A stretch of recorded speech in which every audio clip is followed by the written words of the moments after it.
રાજા ભોજનું નામ આપણે સાંભળ્યું છે.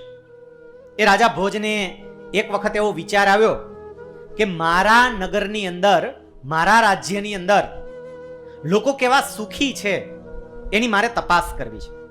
હું રાજ્ય વહીવટ તો બહુ સરસ રીતે કરું છું, એક રાજા તરીકે મારું કર્તવ્ય હું નિષ્ઠાથી બજાવું છું, તો મારી પ્રજા સાચા અર્થમાં સુખી છે કે કેમ એની મારે તપાસ કરવી છે. એટલે રાજા ભોજ ગુપ્ત વેશે એના નગરના લોકો કેવા સુખી છે એ તપાસ કરવા માટે નીકળ્યા. ગુપ્ત વેશે નીકળેલા એટલે કોઈ લોકો એને ઓળખી ન શકે કે આપણા રાજા છે. એ અલગ અલગ જગ્યાએ ગયા. રાજા ભોજને એવું હતું કે બહુ જ મોટા બંગલાની અંદર, બહુ જ મોટા મકાનની અંદર, બહુ મોટા મહેલની અંદર રહેનારો માણસ સુખી હશે. દરેક જગ્યાએ જઈને એને તપાસ કરી, લોકોની વાતો સાંભળી, નિરાશ થઈ ગયા. કારણ કે બંગલો મોટો હોય પણ અંદર રહેનારો માણસ સુખની અનુભૂતિ ન કરતો હોય. એમને એવું થયું કે મારા નગરના લોકો એ હજુ આનંદની અનુભૂતિ કરી જ નથી શકતા, એમ આનંદ માણી જ નથી શકતા. રાજા ભોજ બિચારા નિરાશ થઈ અને પાછા આવતા હતા. બરાબર એ વખતે એણે એક કઠિયારાને લાકડા કાપતા જોયો. એ કઠિયારો લાકડા કાપતો તો એના ઘરના ફળિયાની અંદર સાવ સામાન્ય નાનું એવું ગાર માટીના લીપણ વાળું મકાન, એક નાનું એવું ફળિયું, પહેરવા માટે પૂરતા કપડાં નહીં. પેલો કઠિયારો લાકડા કાપે અને લાકડા કાપતો કાપતો ગીત ગાતો જાય. ગીત ગાતો ગાતો લાકડા કાપે. તે રાજા ભોજના પગ થંભી ગયા કે આ માણસ તો બહુ સુખી લાગે છે, કેટલો આનંદમાં છે, કેટલો મસ્તીમાં છે. રાજા ભોજ એની પાસે ગયા અને પૂછ્યું, ભાઈ કેમ છો? પેલા જવાબ આપ્યો, બહુ આનંદમાં, મજા છે, એકદમ મજામાં છું. રાજા ભોજે આમ મકાન સામે જોયું તો એકદમ ગાર માટીના લીપણ વાળું મકાન, ગરીબી આમ લિટરલી નીતરતી હતી. આવી પરિસ્થિતિમાં માણસ આનંદમાં કેમ? પછી રાજા ભોજે એમને પૂછ્યું કે ભાઈ તું આટલો બધો આનંદમાં છો, એવું લાગે છે કે કંઈક સંપત્તિ બંપત્તિ દાબીને બેઠો હોઈશ. આ ભલે દેખાતું નથી, આમાં ઘણા લોકો એવા હોય, તમે જોજો, બહારથી દેખાય નહીં, દાબીને ઘણું બેઠા હોય. કપડા બપડા તમે જુઓ ને એમને આપણને એમ થાય કે ફકીર જેવો લાગે છે, પણ એટલું દાબીને બેઠો હોય, દેખાવા જ ના દે. વાણિયા પાસેથી શીખવા જેવું ખરું. પટેલિયાઓનું હજી કામ નહીં, એ હોય એના કરતા ડબલ બતાવે. બા વાણિયા દાબીને બેસતા બહુ શીખે. પેલા રાજા ભોજને એવું થયું કે આ દાબીને કદાચ બેઠો હશે. એટલે રાજા ભોજે એને પૂછ્યું, ભાઈ તું આટલો બધો આનંદમાં છો, મારે તને એક પ્રશ્ન પૂછવો છે. પૂછું? પેલો કઠિયારો કે પૂછો ને, શું પૂછવું છે? એ કે તારી કમાણી કેટલી, આમ તું કેટલું કમાઈ છે? એ વખતે પેલો કઠિયારો એવું જવાબ આપે છે કે હું રોજના 6 રૂપિયા કમાઉં છું. રાજા ભોજ કેલા 6 રૂપિયાની કમાણીમાં આટલો બધો આનંદ? પેલો કઠિયારો કે કમાવ છો કેટલાય અગત્યનું નથી, વાપરો છો કેવી રીતે એ અગત્યનું છે. કમાવ એનાથી આનંદ ન આવે, વાપરો કેવી રીતે અગત્યનું હોય. રાજા ભોજ કે પણ 6 રૂપિયામાં શું વાપરવાનું, મને એ સમજાવ, તો આ 6 રૂપિયા કેવી રીતે વાપરે છે? પેલો કઠિયારો કે જો 6 રૂપિયા હું કમાઉં છું ને, એમાંથી 1 રૂપિયો કરજ ચૂકવવા માટે વાપરું છું, 1 રૂપિયો વ્યાજે આપું છું, 1 રૂપિયાનો વેપાર કરું છું, 1 રૂપિયાનું મૂડી રોકાણ કરું છું, 1 રૂપિયાનો ટેક્સ ભરું છું અને 1 રૂપિયો મારી જાત માટે વાપરું છું. રાજા ભોજને કઈ ખબર જ ન પડી. યારો 6 રૂપિયા કમાય, એમાં પાછો વ્યાજે દે, વેપાર કરે, આ તો કેવી રીતે શક્ય બને? રાજા ભોજે એમને કહ્યું, ભાઈ તું જરા સ્પષ્ટતા કરને, મને કઈ ખબર પડતી નથી. આ તું 6 રૂપિયા કમાય અને ક્યાં વાપરે છે એ કઈ સમજ જ નથી પડતી. તું શું કહેવા માંગે તે? હવે સાંભળજો, વાતની શરૂઆત અહીંથી થાય છે. રાજા ભોજ એવું કહે છે કે મારી કમાણીનો પહેલો રૂપિયો હું કરજ ચૂકવવા માટે વાપરું છું.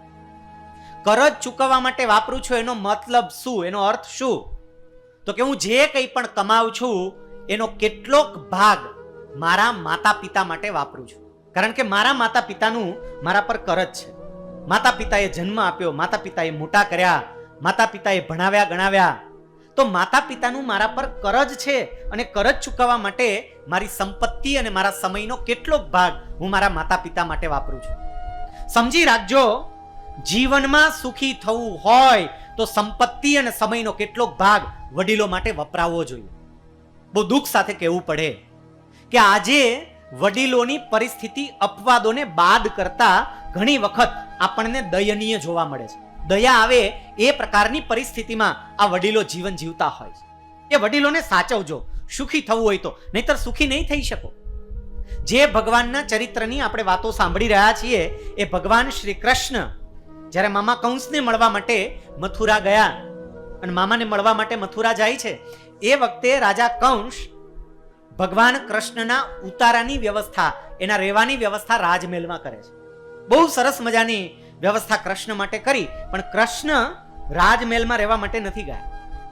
કૃષ્ણ નગરની બહાર એક ઉપવન એટલે બગીચો હતો, અને એ બગીચાની અંદર ભગવાન રોકાણા. જ્યારે અક્રૂરજી એમને મળવા માટે ગયા, અને અક્રૂરજી એવું કહ્યું કે તમારી રહેવાની વ્યવસ્થા રાજાએ કરી છે, મહેલમાં વ્યવસ્થા કરી છે, તો પછી ત્યાં રોકાવાને બદલે અહીંયા કેમ આવ્યા? એ વખતે ભગવાન કૃષ્ણ એવો જવાબ આપે છે કે તમારી વાત તો સાચી છે કે મામાએ વ્યવસ્થા કરી છે, બહુ સારી વ્યવસ્થા કરી છે, પણ હું ત્યાં ન રહી શકું, કારણ કે મને જન્મ આપનાર પિતા વસુદેવ અને મા દેવકી એ બંને જેલમાં છે. જ્યાં સુધી મારા માતા પિતા આ પ્રકારનું બંધન યુક્ત જીવન જીવતા હોય ત્યાં સુધી હું મહેલનો ભોગ વિલાસ કેવી રીતે માણી શકું? યાદ રાખજો, મા બાપ સામાન્ય મકાનમાં રહેતા હશે ને, તમારો બંગલો તમને આનંદ નહીં આપે. આ યાદ રાખજો. બંગલામાં મજા કેમ નથી આવતી? કારણ કે મા બાપ સામાન્ય અવસ્થામાં રહે છે. એક એ શીખીએ, ભાગવત સાંભળીએ, એની સાથે સાથે આ વડીલોનું સન્માન કરતા શીખીએ, વડીલોને જાળવતા શીખીએ. આ મોટામાં મોટી સંપત્તિ છે. અહીંયા જેટલા યુવાનો બેઠા છે ને, મારા યુવાનોને એ કહેવું છે, ફેસબુક અને વોટ્સએપ ઉપર આપણે બીજા ઘણા લોકો સાથે જેની યારે કાંઈ જરૂર ન હોય ને એની સાથે કેટલીય વાતો કરીએ છીએ, પણ રોજ થોડો સમય દાદાઓને અને દાદીઓને આપજો. એની હારે ક્યારેક ક્યારેક બેસજો. આમ યાદ તો કરો, ક્યારે દાદા હારે વાત થઈ હતી, ક્યારે એની હારે બેઠા હતા. કેટલાક બેસતા હશે, પણ ના બેસતા હોય, દાદા દાદીથી દૂર રહેતા હોય, તો મારી વિનંતી છે કે એમની જોડે વાતો કરજો. કારણ કે અહીંયા જેટલા સફેદ કપડાવાળા વડીલો બેઠા ને, એ લોકોને સારા મકાનની નહીં, એને સ્નેહની, હૂંફની, પ્રેમની જરૂર છે. બાજુમાં બેસો, ખાલી કેમ છો એટલું તો પૂછો, તોય એને મજા આવશે. અહીંયા બાજુમાં રાજકોટ, અને રાજકોટની અંદર વસંતભાઈ લિંબાસિયા કરીને એક ઉદ્યોગપતિ રહે છે. કદાચ આપનામાંથી કોઈ એને ઓળખતું પણ હોય, વૃંદાવન ડેરી ફાર્મ વાળા. એ વસંતભાઈ લિંબાસિયા, એમના માતાને, એમના બાને 100 વર્ષ પૂરા થયા, એટલે એમણે માતૃવંદના મહોત્સવ નામનો એક બહુ મોટો કાર્યક્રમ રાખ્યો, અને એ આખા કાર્યક્રમની જવાબદારી વસંતભાઈએ મને સોંપેલી. એટલે એ કાર્યક્રમની આયોજન માટે, એની પૂર્વ ભૂમિકા તૈયાર કરવા માટે મારે વારે વારે વસંતભાઈની ઘરે જવાનું થાય. મેં જોયું, ત્યાં ગયો ત્યારે મને ખબર પડી કે વસંતભાઈની દીકરી, સૌથી નાની દીકરી, એ છોકરીનું નામ હતું દર્શિકા. એ વસંતભાઈની દીકરી દર્શિકા, કોલેજમાં ભણનારી એ છોકરી, રોજ એની દાદી જોડે અડધી કલાક બેસતી. દાદી જોડે બેસે અડધી કલાક, દાદી યારે બધી વાતો કરે. દાદી તમારા લગ્ન થયા ત્યારે કેવું હતું? તમે આમ કેવો, તમે દાદાને જોયેલા કે ન જોયા? દાદી કેવું હતું મને કયો ને? આતે એવી વાતો કરે, દાદીને એવા હસાવે, પોતે પોતાની વાતો કરે. અમારી કોલેજમાં આમ થયું, આમ હતું, આમ હતું. આપણને એમ થાય કે આ કેવી રીતે છોકરી વાતો કરે છે. મેં વસંતભાઈને એ વખતે કહેલું કે વસંતભાઈ, તમારા બા 100 વર્ષ જીવી ગયા ને, એમાં દીકરીનો પણ બહુ મોટો ફાળો છે. કારણ કે આ છોકરીએ બા હારે વાતો કરીને બાનું આયુષ્ય વધી ગયું.